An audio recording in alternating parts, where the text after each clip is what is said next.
with the last practice video for our Christmas cantata for 2020. Thanks so much for hanging in there with us, for practicing at home or using these videos as a way to keep up with the practices even when you can't come on Wednesday nights. I really appreciate you guys hanging in there with me.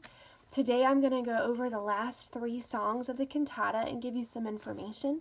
The first thing is that the cantata will be on Sunday, December 13th at 6:30 p.m. at Newington. It is going to be a hybrid of some virtual choir and then also live soloists and readers. So there will be that live component, which I think is going to be really beautiful, and I'm excited to see it all come together. So I hope that you can come out and enjoy being there in person for that. Also, I wanted you to know that we're going to be finishing up our practices with some reviews in the Wednesdays ahead, and then we're going to start scheduling recordings. So if you are practicing at home and not in person with me, I'm going to need to hear from you in the next week or two for sure, so that I can make sure I'm getting you scheduled when it's time to bring people in to record, or giving you the instructions you need to record at home. I just want to make sure that you're getting all the information you need and I have all the information I need. Otherwise, I don't want to be getting to the cantata and miss out on having you sing because we didn't get you recorded or something like that. So if you can message me, my email is heatherking@cox.net. You can email me in the next week or two, certainly by probably the second week of November, so that way I can make sure you're on the schedule and we got you all set, or you have the instructions you need. The last thing that I want you to know is that we are not going to be singing the song He Reigns Forevermore. Based on how much time it's going to take for us to put together the virtual choir aspect of this, we're going to go ahead and take off that song from the list of songs so that we can focus on the ones we've already learned and just keep reviewing those a little bit before we start putting these recordings into place. So that means that the first song I need to go over with you guys is Worthy, a Christmas Worship Medley, which starts on page 92. We're probably going to have the congregation join us for at least some of this, and the songs are probably pretty familiar, so it's not a difficult piece for us to do in the cantata, and that's great news. So the first song is actually really slow, though. It is O Come All Ye Faithful, very familiar, but also very slow and worshipful. And then the next song that it goes into is Build My Life, and that one is also probably familiar to you. We do sing it in church on Sunday mornings, so another good thing that you already probably know it or have heard it before. The thing I want you to pay attention to about that one is that almost every single measure of this song, and I think every measure of this song that is the verse, starts after the first beat. So we don't start on beat 1 of any of these measures. We actually are going to, if you're tapping your foot, you're going to tap 1, 2, and then you're going to sing each of the measures of the verse. So you'll hear beat, beat, worthy of every song we could ever sing. Beat, beat, worthy of all the praise we could ever bring. Beat, beat, worthy of every breath we could ever breathe. We live for you. So you get the idea. Every time we start one of these measures, you hear a beat, beat, and then we sing. It isn't until we get to the chorus of the song on page 98 where we come in really strong with Holy. Those are on the beat, so we don't have that pause anymore. We start right away on beat 1 of all the measures for the chorus of the song. The other thing that's kind of interesting about the chorus of the song is the accents that you see as dashed lines underneath some of the syllables of these words. So you see it in measure 56 under holy, there is no one like you. We emphasize like you because you see that dashed line underneath it, the notes for like, and it's if you're a guy, it would be over the notes for like. If you're a lady, it's under the notes for like.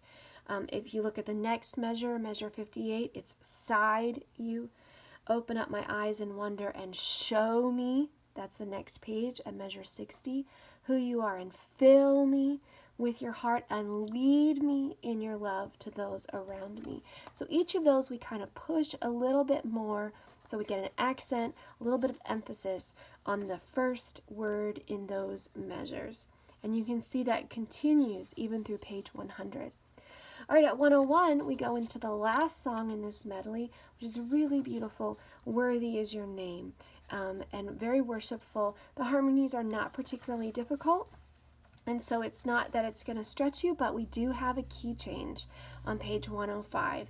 And the accompaniment really helps us make that key change. If you look closely at page 105 where the key change happens, the sopranos are going to stay on the same note they've been singing for Worthy is Your Name, and they stay on the note for name. The altos stay on the same note for name. The tenors stay on the same note. The basses, everyone is staying on the same note, but the whole structure is changing around us. So you're going to then switch the key at that point. So even though you hear the music change, don't be forced off your note. Don't think that you have to make a big adjustment. It will fall into place pretty quickly because they allow us to stay on our same note as the key change happens against us. All right, at the end of the song, we just want to make sure we do a little retardando at Christ the Lord on page 108, the very, very end. There is a slowing down, and we'll need to make sure that we're all sticking really closely together on that one so we have a good, clean break.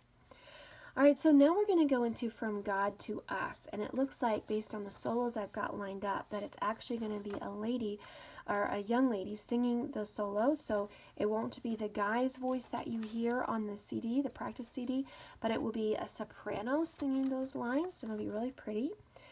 We start on page 111 with a unison verse of He was a holy child, glory to God. It kind of is building because we're starting in unison there, not just in unison with the same notes in different octaves like sometimes happens, but this is actually prime unison. This is all of us in the entire choir singing in the exact same octave on the exact same notes. So very unified sound.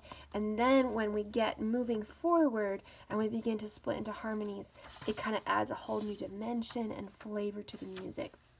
So you'll see when we go to page 113, when we come in with He was a holy child again in the 4-part harmony, it's going to have much more fullness to it, and it will keep building till the end of the song. The soloist does a lot of the work for us as we get into the end. The soloist sings throughout page 116, and we are going to ooh, ooh, ooh. At the end of the song, we just finish off with oohs while the soloist sings the actual words sent from God to us. Not super difficult, but again, as always, if you need any parts played out for you in particular, I'd be happy to play a section of it and send it to you, text it to you, or email it to you, or anything like that. So you can always just let me know. All right, so the big finish to the cantata is the song Light of the World. Keep in mind, remember that we are not singing He Reigns Forevermore. So at page 116, you're then going to turn over to page 135 to pick up our final song. And this is another one where our soloist does a lot of the work for us, and the harmonies are in pretty tight thirds a lot of the time, and that makes it much easier to pick up and hold on to. We sing in unison up until about page 140 when we are going to be oohing, but we have it in our 4-part harmony. And then we sing He Has Come with the soloist, and then the soloist takes over again on page 141. And we don't have to sing again until the middle line of 141, where we start singing Glory to the Light of the World. Glory to the Light of the World. And we sing that over and over until we then get really loud. This is fortissimo. This is 2F loud on page 143, where we sing for all who wait, for all who hunger, for all who prayed, for all who wonder. Behold your King, behold Messiah, Emmanuel, Emmanuel. We stay loud through all of that, and we are going to stay loud even through the glory on page 145 when we again make a really significant key change. And for a lot of these notes, it's either staying on the same note for the sopranos as you make the key change. Where you end up for Emmanuel is where you begin with Glory. The altos will make a slight move. The tenors will make a slight move. The basses will make a more significant jump. The basses are going to move up from the C to the F on page 145 at the key change. That's kind of the most significant jump that any of us make. So definitely a good place to really practice a lot with your CDs. And then from then on, we're just going to sing Glory to the Light of the World in the harmonies that we've practiced just in a new key until we get to the big finish with Emmanuel. And we have options there. A lot of our altos are singing the lowest note on Emmanuel, which is straight across, no changes. If you would like to sing the second soprano note and go to that middle note, that would be fine. Our tenors have the option of coming down off that very high F that they've been singing, and they're allowed at that point, if they feel more comfortable, to drop down to an A flat and finish off maybe a little bit more comfortably because that note is quite high for them.